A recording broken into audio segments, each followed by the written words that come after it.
والضراء وزلزلوا حتى يقول الرسول والذين آمنوا معه متى نصر الله ألا إن نصر الله قریب صدق اللہ العظیم۔ ترجمہ: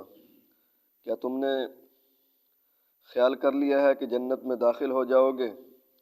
ولما یاتکم، حالانکہ تمہارے پاس مثل الذین، نہیں آئی مثالیں ان لوگوں کی جو گزر چکے ہیں تم سے پہلے، مستہم البأساء، پہنچی ہیں ان کو تکلیفیں مالی والضراء اور بدنی، وزلزلوا اور ان کو جھٹکا دیا گیا، حتی یقول الرسول، یہاں تک کہ رسول بھی کہہ اٹھے، والذین آمنوا معه، اور وہ لوگ بھی جو ان کے ساتھ تھے، متی نصر اللہ، کہ کب اللہ کی مدد آئے گی، الا خبردار اللہ کی مدد قریب ہے۔ تو بھئی اس آیت کا ترجمہ کل بھی گزرا تھا اور اس کے اندر یہ بات ارشاد فرمائی گئی ہے کہ جو آدمی مومن ہوگا، مسلمان ہوگا، اس کے اوپر آزمائش اور تکلیف ضرور آئے گی، دکھ اور تکلیف اس کو پہنچے گی۔ بغیر دکھ اور تکلیفوں کے پہاڑوں کو عبور کرنے کے وہ جنت میں نہیں جا سکے گا۔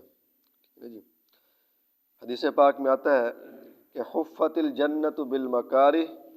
وحفت النار بالشہوات، کہ جنت کے ارد گرد مصائب، پریشانی، دکھوں اور تکلیفوں کی باڑ لگا دی گئی ہے۔ وہ پریشانیاں، دکھ اور تکلیف بندہ عبور کر کے پھر جنت میں جائے گا۔ اور جہنم کے ارد گرد خواہشات کی باڑ لگا دی گئی ہے، اس کے جو پیچھے خواہشات ہیں، اپنی من پسند، اپنی مرضی، اپنی چاہت کے مطابق وہ زندگی گزارتا رہتا ہے، ٹھیک ہے نا جی۔ تو ایک دن وہ ساری خواہشات کو پوری کرنے کے بعد ان کو عبور کر کے جہنم کے گڑھے کے اندر جا گرتا ہے۔ تو یہاں پر دو سوال ہوتے ہیں۔ پہلا سوال تو یہ ہے کہ بھئی ہم اور آپ مسلمان ہیں، ہمارے اوپر تو کوئی تکلیف ہی نہیں آتی، ٹھیک ہے نا جی۔ جیسے کل صحابہ اکرام کے دکھ اور تکلیفیں بیان کی گئی ہیں،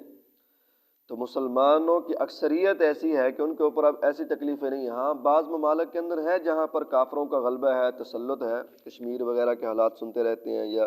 فلسطین کے یا شام کے، جہاں مسلمان آزاد ہیں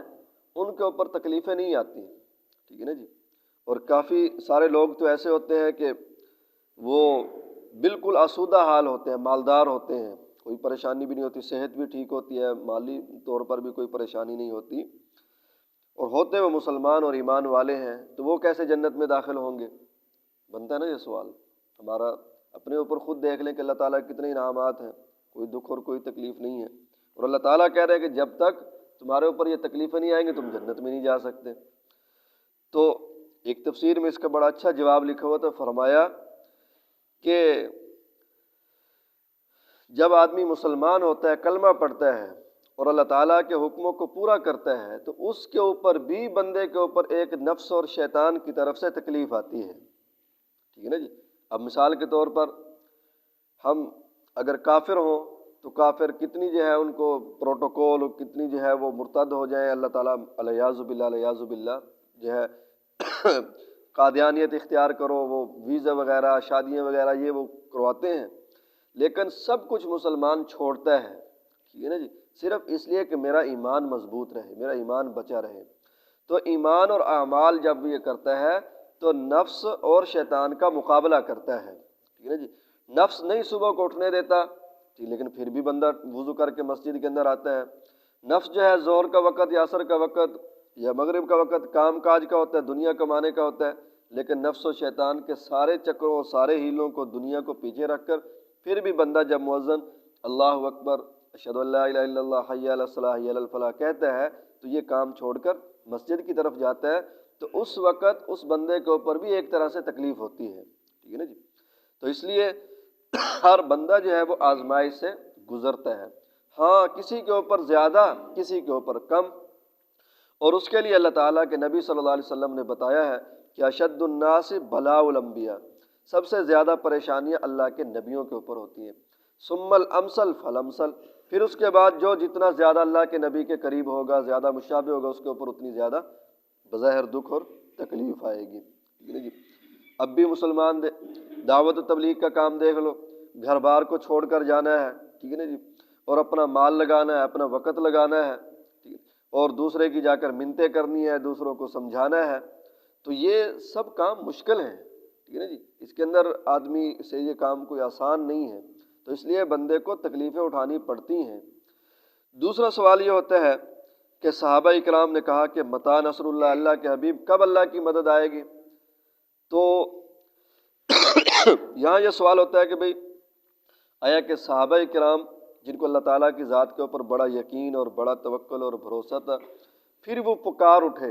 کہ اللہ کی مدد کب آئے گی، تو یہ تو بظاہر یوں لگتا ہے کہ وہ دکھ اور تکلیفوں سے پریشان ہو گئے ہیں، ٹھیک ہے نا جی، ہمت چھوڑ دیا ہے، حوصلہ چھوڑ دیا ہے، حالانکہ ان کے ایمان، ان کے تقوی اور ان کے توکل کے یہ بات منافی ہے کہ وہ ہمت چھوڑ جائیں۔ تو اس کا جواب یہ ہے کہ صحابہ کرام رضوان اللہ تعالی علیہم اجمعین نے جو فرمایا نا کہ اللہ کی مدد کب آئے گی،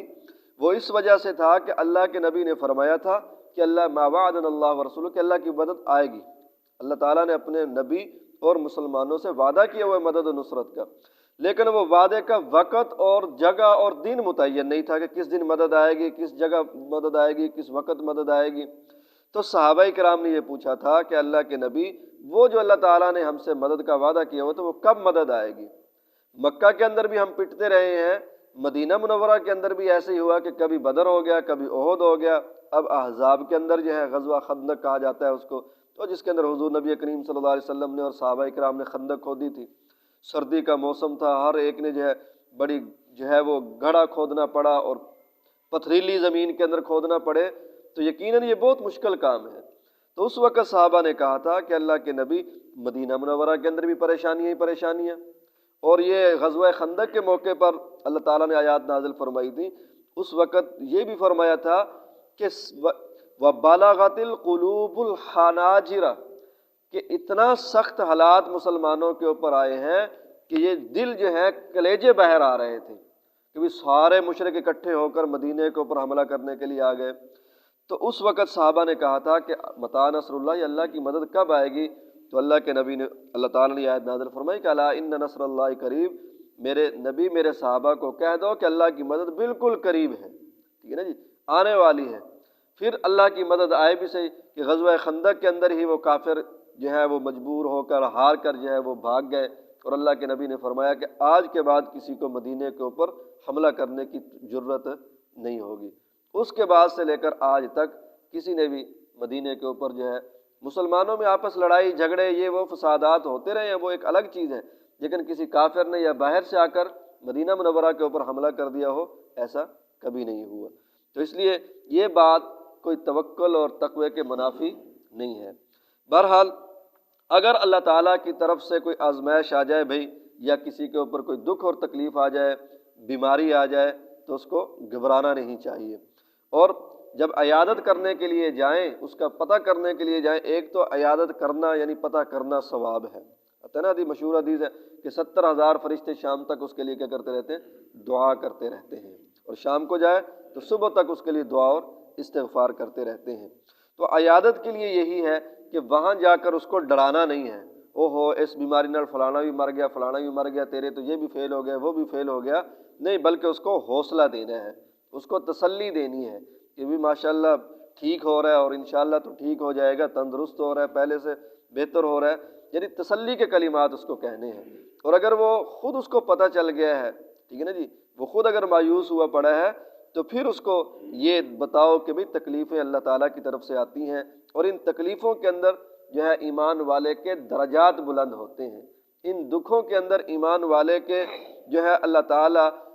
آخرت کی منزلوں کو آسان اور آخرت کی ترقی عطا فرماتے ہیں، ٹھیک ہے نا جی۔ اور جب بندے کے اوپر دکھ اور تکلیف ہوتی ہے، جب وہ اللہ کرتا ہے، ہائے اللہ کرتا ہے، تو اللہ تعالیٰ اس کے اوپر خوش ہوتے ہیں کہ میرا بندہ اس حالت میں بھی مجھے ہی کیا کر رہا ہے؟ یاد کر رہا ہے۔ اللہ تعالیٰ سے دعا ہے کہ اللہ تعالیٰ ہمارے ایمان کی حفاظت فرمائے اور ہم کو ہر طرح کی تکلیفوں سے محفوظ فرمائے۔